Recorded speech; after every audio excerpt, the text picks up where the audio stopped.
Hi friends मु टंकधर आपण को आउ मोर गोटे नूतन वीडियो को स्वागत जनाऊँगी।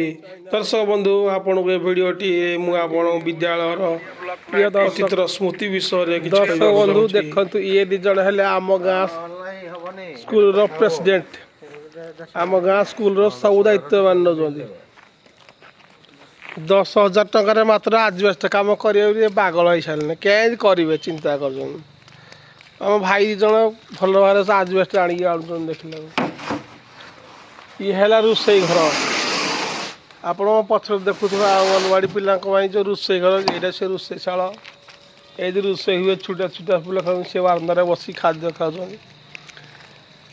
आपण ये देखुवे ये पछपटे जो रूम रे अच्छी आमर टाइल्स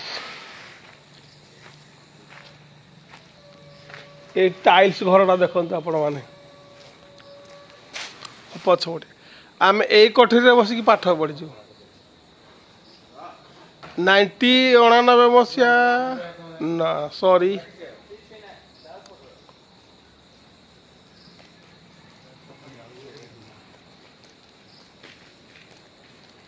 87-88 मसीह आम ये पाठ पढ़ी सप्तम क्लास यही रूम रे से नुआ रूम आमर तैयारी होता है रूमटा ये क्लास आम सब प्रथम पाठ पढ़ द्वितीय चतुर्थ पढ़ी सब आज पर्यटन सरकार 25 वर्ष चलीगला किंतु अवहेला सहकार ए घर आज सेमती पड़ रही 25 वर्ष सरकार चलला कि छात हो पार्ला नहीं नुआ योजना आसला अंगनवाड़ी है अष्टम पिला रूम तैयारी है पायखाना घर भी आसी रोषेशाल भी है पड़िया आम जो छोट गाँ स्कूल पढ़ला बेले ट्यूशन आसू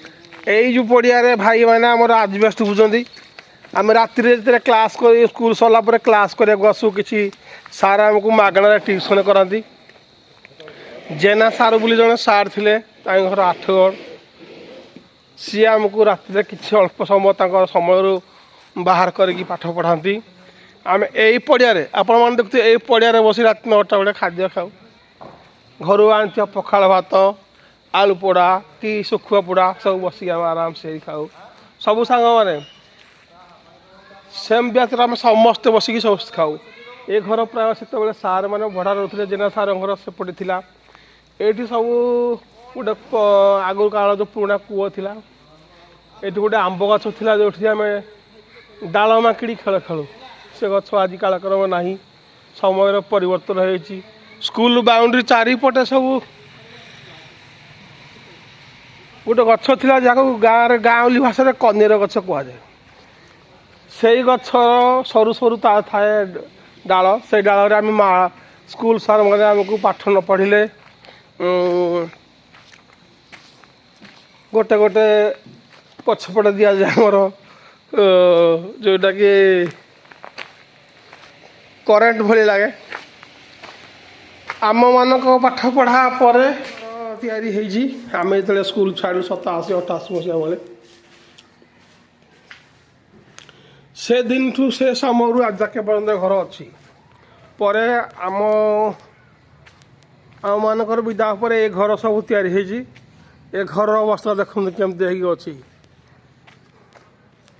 आम सरकार क्यों भाया सरकारी स्कूल मानक अवहेला कालक्रमे सरकारी स्कूल सब धीरे धीरे बंद होगा जाऊँ अंगनवाड़ी सरकार दौरान टीचर दौरान दरमा दौरान किंतु शिक्षार मानदंड बढ़ौना आम 87-88 मसीह यही घर सब पाठ पढ़ी आज पर्यटन से घर किसी पुनरुत्थान कम हो पारुनी सरकार 25 वर्ष लखा आसिक थिले किंतु बाउंड्री वाल है गेट सुंदर है घर चला ये घर अवस्था आज पर्यटन अच्छी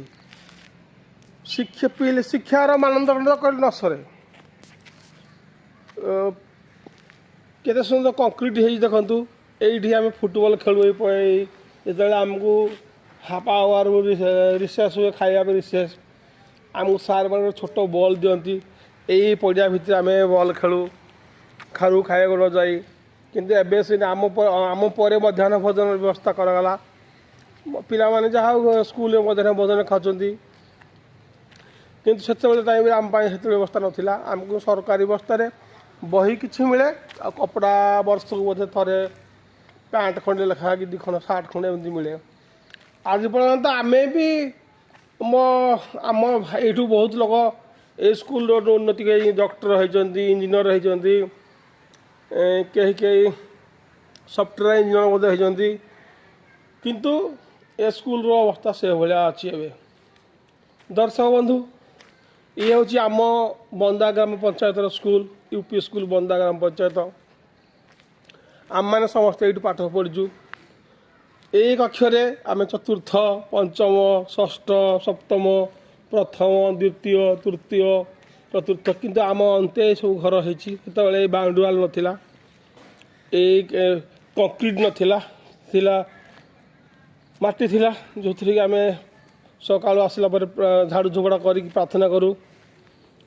ପ୍ରାର୍ଥନା କରିସାରିଲା ପରେ ଆମେ ପ୍ରାର୍ଥନାରେ ଗାଏ ଯେ ଆହେ ଦୟାମୟ ବିଶ୍ୱ ବିହାରୀ, ହେନେ ଦୟା ବହି ମୋର ଗୁହାରୀ।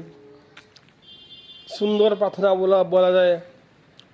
ତାପରେ ଆମେ ଶ୍ରେଣୀ ଗୃହକୁ ଯାଉ, ପାଠ ପଢ଼ୁ। ହଉ ଦର୍ଶକ ବନ୍ଧୁ, ଆପଣମାନେ କହିବେ ଆମ ଗାଁରେ ସ୍କୁଲରେ ଆପଣ କେମିତି ଲାଗିଲା। ବହୁତ ଦିନ ପରେ ମୋ ସାଙ୍ଗ ତା ପୁଅ ଏ ଗାଁ ସ୍କୁଲରେ ପାଠ ପଢ଼ୁଛି। ମୋ ସାଙ୍ଗ ବର୍ତ୍ତମାନ ଗାଁ ସ୍କୁଲର ପ୍ରେସିଡେଣ୍ଟ। ସିଏ ଏଇ ଗାଁ ସ୍କୁଲ ଦାୟିତ୍ୱର ପ୍ରେସିଡେଣ୍ଟ ସତ, କିନ୍ତୁ ତାଙ୍କ ହାତରେ କିଛି କ୍ଷମତା ନାହିଁ, କ୍ଷମତାହୀନ ସିଏ। କିଛି ଚାହିଁଲେ ବି ସେ କିଛି କରିପାରିବେନି। ସେ ଯାହା ବି ହଉ ସେମାନେ ସହଯୋଗ କରୁଛନ୍ତି, ସେଇଟା ବଡ଼ ଜିନିଷ। ସ୍କୁଲ କିଛି ଦାୟିତ୍ୱ ନିଅନ୍ତି, ଆମେ ତାଙ୍କ ଦାୟିତ୍ୱ ସ୍କୁଲ ନେଇପାରୁନୁ।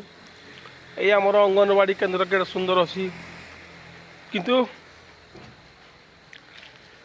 ମୋର ସରକାରକୁ ଅନୁରୋଧ, ଏ ଅଙ୍ଗନବାଡ଼ି ଆଜି ଯଦି ସ୍କୁଲମାନଙ୍କର ସୁନ୍ଦର ହେଉଛି, ସରସ ହେଉଛି, କିନ୍ତୁ ଶିକ୍ଷାର ମାନଦଣ୍ଡଟା କମିଯାଉଛି। ତା'ର କାରଣ ହେଲା ଆମେ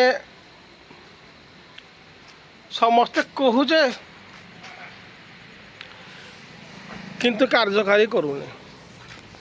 ଆମେ ଅଙ୍ଗନବାଡ଼ିରେ ଖାଇବା ପାଇଁ ଦେଉଛେ ପୁଷ୍ଟିକର ଖାଦ୍ୟ, କିନ୍ତୁ ଜ୍ଞାନ ପାଇଁ ଶିକ୍ଷାର ମାନଦଣ୍ଡ ବଢ଼ୁନି।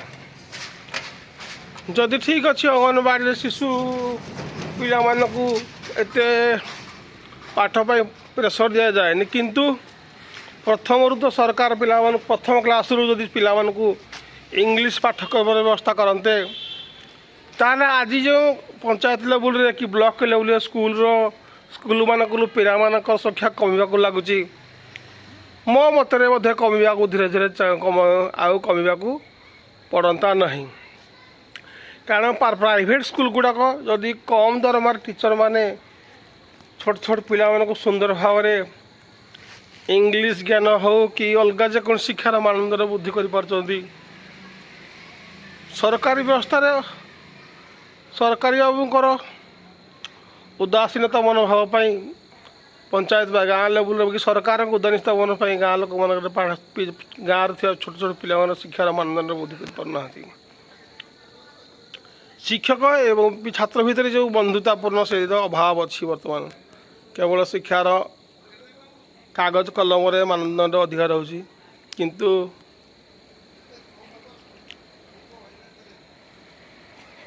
ଆଜି ସମସ୍ତେ ପାସ୍।